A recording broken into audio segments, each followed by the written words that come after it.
Usually, before I go shaking my tits for the press, I like to go see how the professionals do it.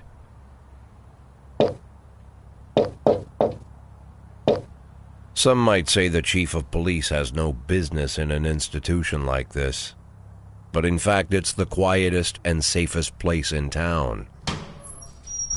You won't run into any reporters, nobody gets into any fights, nobody drinks too much, nobody even raises their voice. The place is owned by an elderly gentleman who knows how to keep things under control. That's why I never invite my friends here. I wanted to make an exception for my 60th birthday, but most of my colleagues are young enough to be my sons, and they'd rather just hire prostitutes. Why stare at some boobs when you can take the whole package for yourself? But there's none of that in our club. Even looking too long is considered indecent. You wouldn't want their bald heads smothered in tits. It's just that nobody says it out loud. My younger colleagues might call it hypocrisy, but I call it the good old-fashioned manners. Good manners and leave the rest unsaid. She agrees to unbutton her blouse, and we agree not to pay too much attention. The girls are on a quiet prowl, too. They're looking for a way out of their cramped rooms. Maybe make friends with some wealthy patron with a pacemaker and dentures.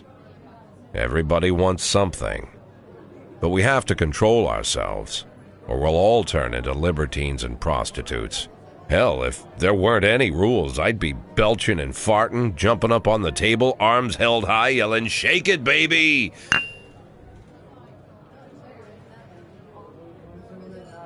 No idea how I got so barbaric.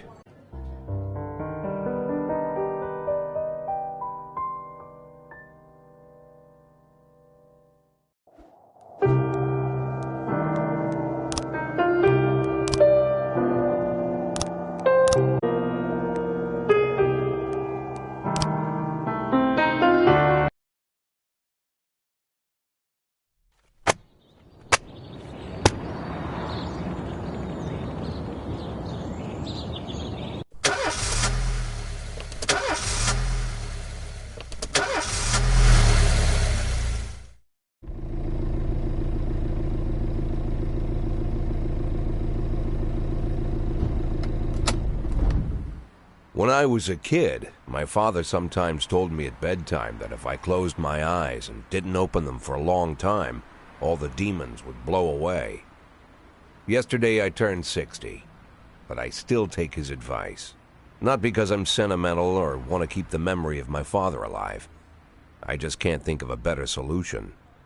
To get away from all the demons that haunt Freeburg, I'd need to wear a blindfold 24/7. Plus, it's a good idea to act blind when talking to reporters. At least that's what my colleagues say. They're afraid of press conferences. But for me, it's more like a confessional. No matter what lies you tell, you're privately thinking the honest answers. It helps me remember who I am. The fact that I'll be reading all about it in the papers tomorrow is a small price to pay. Call it penance for the preacher.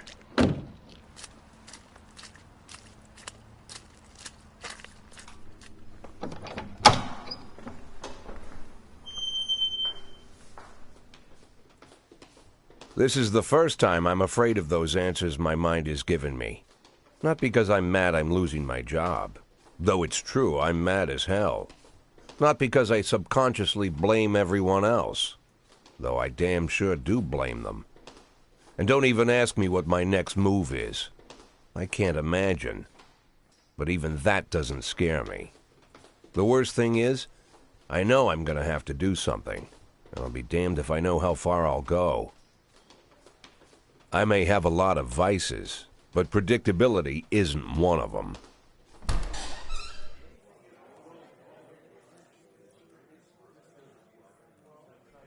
I learned a long time ago how to drive away the swarming demons. But what do you do when they're trying to rip your soul from your skin? Shutting my eyes tight as I can. The best solution remains the same: play blind. I just hope the reporters think I was blinded by the camera flash.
How's the back today, Mr. Boyd? Same as usual. How did the press conference go? You can read about it in the newspapers tomorrow. Don't let anyone in. Even Mr. Kendrick? Especially Mr. Kendrick.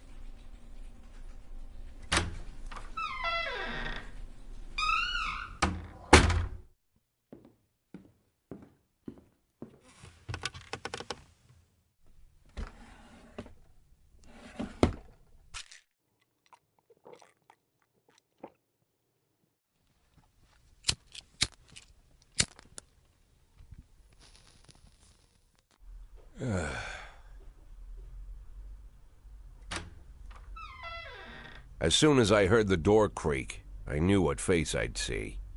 When I tell Emma not to let anyone in, there's only one man it could be. Rude, arrogant, no warning. That's Mayor Rogers in a nutshell. White summer shoes, white socks, white shorts, white polo shirt, and the white smile of a hungry shark. Mayor Rogers enters every room like he owns the place. Even the floorboards under his feet sound like they're creaking an apology. He never shied away from the odd corruption scheme. It's like the devil walks behind him. In the movies, the villains controlling the city play golf with the judges. Rogers plays tennis with them instead. That's about the only difference. Jack, I was hoping to catch you after the press conference. You ran away so quick. There's no smoking at City Hall. No reason for me to hang around. Well, this morning I signed a ban on smoking in all public buildings. Soon you won't be able to smoke here either. Soon enough I won't be here at all. That's what I wanted to talk to you about. The people of this city like you, Jack. The police chief of all people. Don't betray that, Jack. Don't get wrapped up in any schemes. Sit nice and quiet for the next 180 days, and you'll be remembered as a hero. That's the only thing that you still have left. Be the hero. Then how am I supposed to scrape together a retirement fund? You had a million chances to secure a luxury pension, one that even I would have envied, although I've never set aside any money for myself. I'm not planning to retire anytime soon.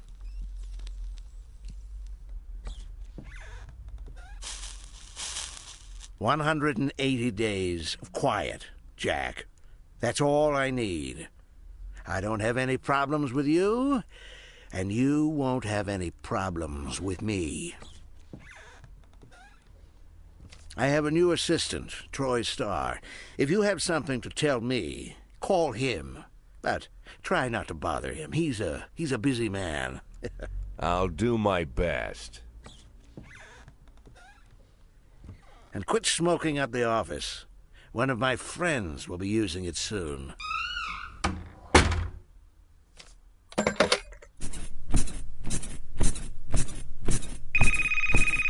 Oh, I'm sorry, babe. Only the mayor has this number. Mr. Mayor? Yeah, is this Troy Starr? Yes? Go fuck yourself, Troy Starr.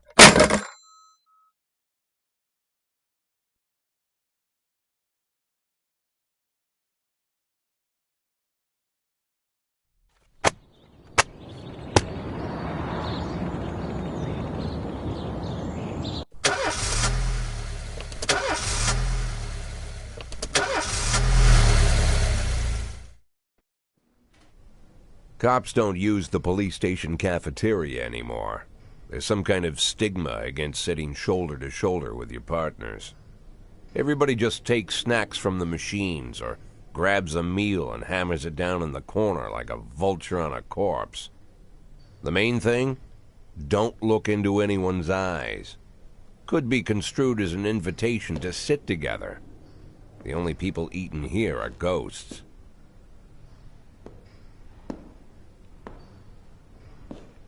My deputy, Francis Kendrick.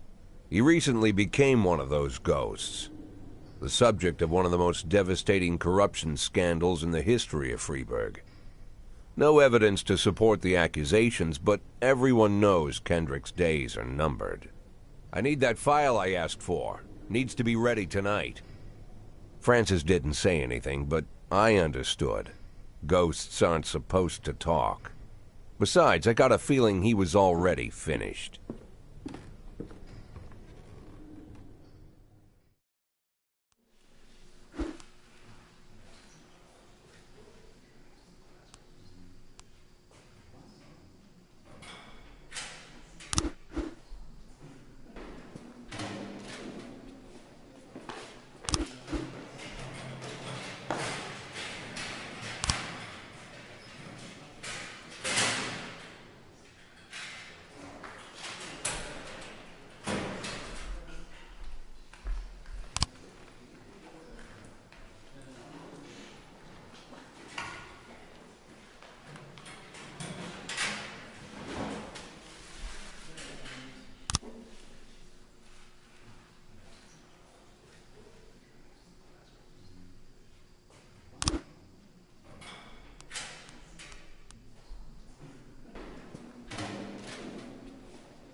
Used to be, when I asked Kendrick to stay late at the office, he liked to grumble and crack wise. Nowadays, he doesn't have the strength for it. Slumped shoulders, blank stare, wrinkled skin. The past few weeks, I don't hardly recognize my old friend. In his younger years, he reminded me of a gallant royal officer in an old Kipling story. Kendrick isn't just crumbling under the weight of the public pressure, but from the shame of it all. Internal Affairs raided the library he inherited from his grandfather, hoping they'd find buckets of cash stashed in the pages. Heard about the look on his face, the fearless policeman standing helpless in horror. I've known Francis for 30 years. The past 20 years he's played loose with the law. And I know that at a certain point every stolen dollar brings more misery than anything else. Probably sounds crazy, but I sympathize with the guy. What can I do? Your friends are your friends, and these are the waters we swim in.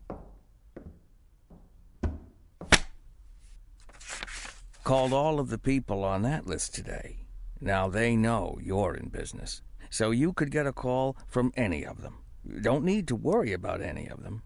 I've cleared them all. And what kind of business are we talking here? It's nothing too serious, just like you asked. Should be just a few small favors. Payments will vary depending on the situation and who you're dealing with. How much are you looking to earn? $500,000. $500,000? Why not a whole million? Because everybody wants to take $1 million. Figured I'd try something different. $500,000 in 180 days? Earn it all above board if you netted all the big fish and hit all your bonuses. Never knew you for a fisherman. Well, you never got into my business, and I'm not trying to get into yours. But be careful about bringing in any other cops. Sooner or later, they'll put the finger on you. And one more thing, Jack. I remember what you said, but I should probably add one more name to that list. Christopher Sand. Sand. Christopher G. Sand. Everyone knows the name, but few could tell you who he is. The old man stays away from the spotlight. Always wears old-fashioned jeans and knitted sweaters. Gives to charity. Rarely attends social events. An avid hunter, I hear. Even dabbles in poetry. You'd never guess he's the head of the oldest and most powerful gang in the city. Goes back as far as his great-grandfather. And Sand is strict about following the old rules. He rarely involves himself in commonplace murders and robberies. Hardly needs to intimidate anyone to get his point across. The people who work for him each have their sphere. They provide protection where needed, even work with the authorities when they want to make a deal. Meanwhile, Sand pulls the strings without getting his hands dirty. People sometimes mistake his quiet approach. A couple years ago, an arms dealer decided to expand its business without asking permission, and his whole family paid the price. In 4 weeks, Sand killed 31 people. All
Whenever I'm alone at home and there's a knock at the door, I always hope it'll be my wife, Laura.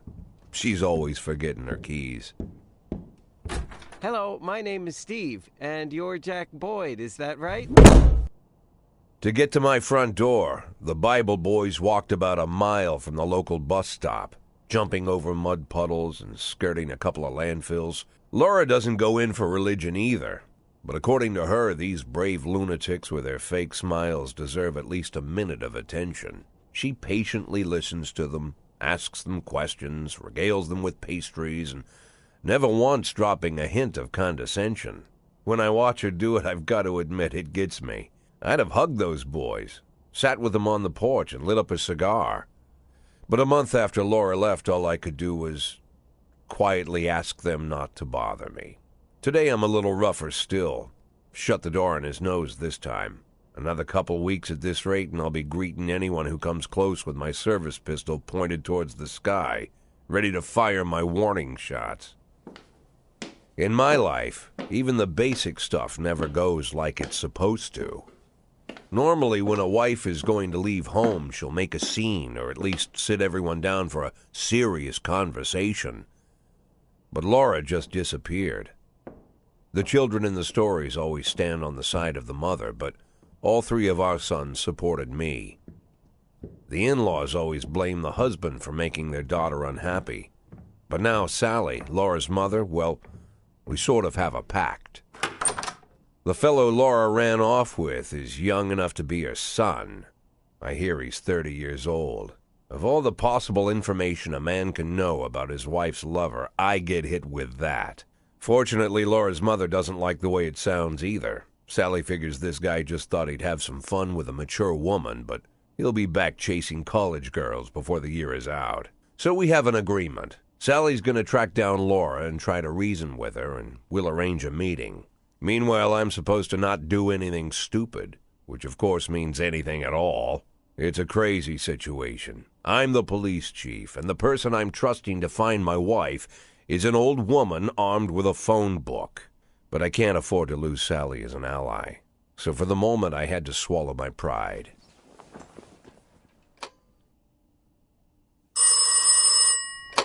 Hello. Mrs. Markham, this is Boyd. Oh, is there any news? That's what I wanted to ask you. Have you found anything? An address, phone number? Have you spoken to her? Don't worry, Jack. I've narrowed the range to 2 suspects, or whatever you like to say at your police building. At my police building, we find people faster than a funny old woman chirping on the phone with my wife's girlfriends. Oh, you're an old man, Jack. Come to your senses. They'd give us straight odds on the street. But I've got more energy, Jack. Maybe you think I'm a foolish old woman, but I go to my book club, argue with the girls about Byron, and it gives me energy. I talk to my dogs, and it gives me energy. And you have nothing, Jack. You don't even have a hobby. You got no passion. It's why Laura left you. Let's not go back into that, Sally. Find my wife, and we can discuss my hobbies later. I'm waiting for your call, and my patience is running thin. Laura, if you've stopped loving me, I'll let you go. I can't expect the impossible from you. Just don't let me die out here, okay?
311A in progress.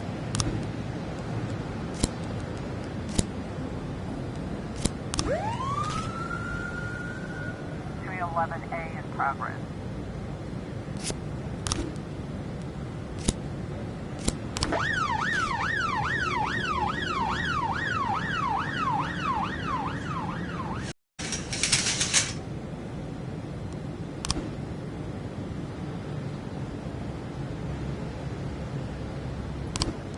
Looks like we have a situation here.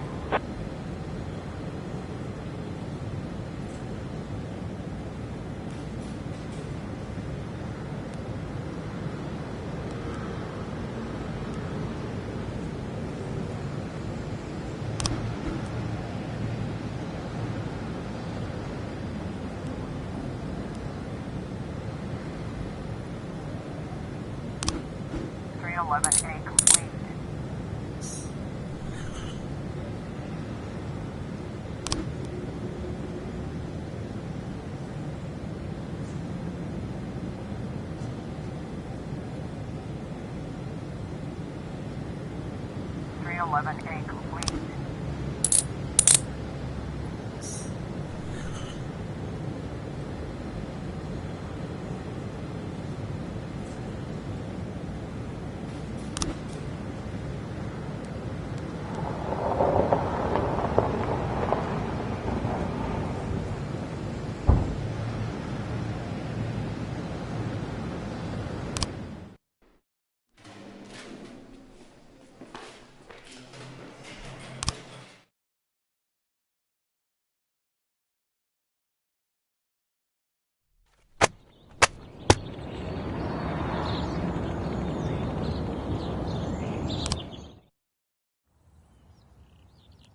Why would a man need a barn?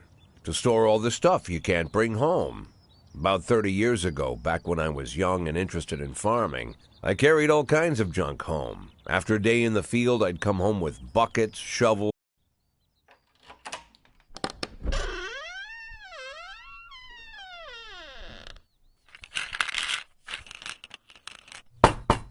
I stopped keeping my pills inside the house because every time I was about to take a triple, someone would knock on my bedroom door. Now they're knocking on my barn door. Well, fine. It's not every day that someone comes to visit your barn. In all the years we worked together, Kendrick never came to visit the house. We drank at bars, went fishing, went to the mountains, even chased off some poachers one time. But he never came for dinner with the family. We never watched football over here. And now he's brought his friends to visit my barn. I always try to look unsurprised, like it's an everyday thing to get visitors at the old barn, especially guests with their own personal bodyguards. But Kendrick is sharp enough to see he's caught me with my pants on backwards. Sorry for the surprise, Jack. We saw you from the car. Figured we'd find you in here. I'm going in for a minute, fellas. These guys will wait outside.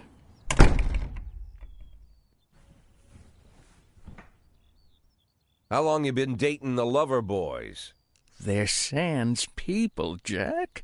Yeah. So now you're appearing in public with members of the Mafia? Jack, I'm leaving tonight. More like fleeing. Jenny and I are taking the girls and making a run for it. Probably won't be seeing each other again. I've got new documents, a new name, a new life, everything new. The papers say you're still working your last week for the department. I've got to get out today. I won't be getting another chance. Don't know if you noticed, but the whole city is against me. You told your Mafia friends about your plans. Jackie, if I don't fix everything with them in the next few hours, they're going to kill me. And not just me. My family, my relatives, God, Jack, I don't know who else. They found out that I was planning to run, and they demanded that we close our contract today. Your contract, Frank? Really? Is that how you talk now? Maybe you should call in the lawyers to straighten all this out. Now is not the time, Jack, please. I have a commitment to them until the end of the year. They need an inside line at police headquarters. I can't just... give them back the money. That's not how the mafia works. If I can't find someone I can trust tonight, I'm dead. You know me, Jack. I wouldn't ask you if I wasn't afraid they'd cut my daughters to pieces before sunrise. He's the damn fool who puts his daughters in the crosshairs in the first place. Anyone in my place would have dressed him down good. But I didn't want to pile it on. Fate's already got this guy's soul in the grinder.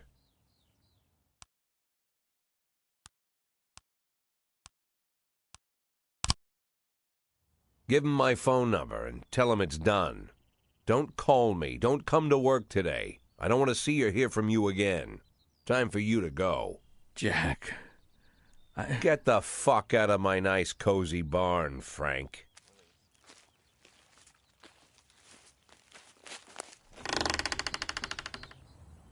At the time, I was trying not to think about what just happened. It was almost too much to take in.